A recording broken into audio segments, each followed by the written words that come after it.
شادی کا وظیفہ۔ السلام علیکم ورحمۃ اللہ وبرکاتہ۔ جس شخص کی شادی نہیں ہو رہی، اچھا رشتہ نہیں مل رہا، اس کے لیے یہ بہت ہی مجرب وظیفہ ہے۔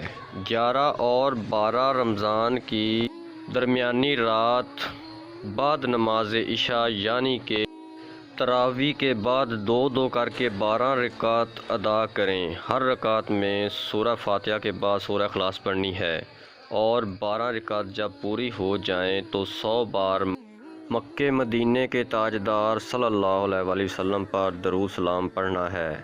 پھر 12 رکعت اور 100 بار درود پاک کا ثواب بارگاہ رسالت میں نظر کرنا ہے، اور پھر دعا کیجئے پیارے آقا صلی اللہ علیہ وآلہ وسلم کے وسیلے سے ہو سکے تو رو رو کر کم سے کم 12 منٹ تک اپنے لیے، بہن بیٹی کے لیے، بھائی بیٹے کے لیے دعا کریں۔ انشاءاللہ آئندہ رمضان سے پہلے شادی کی تقریب ہو جائے گی۔ 5 وقت نماز پڑھنے کی پابندی کریں۔ ثواب کی نیت سے اس ویڈیو کو دوسروں کو شیئر کریں تاکہ دوسرے بھی اس سے مستفید ہو سکیں۔ ویڈیو اچھی لگی ہو تو چینل کو سبسکرائب ضرور کر لیں۔ شکریہ۔ اللہ تعالی ہم سب کا حامی و ناصر ہو۔ آمین ثم آمین۔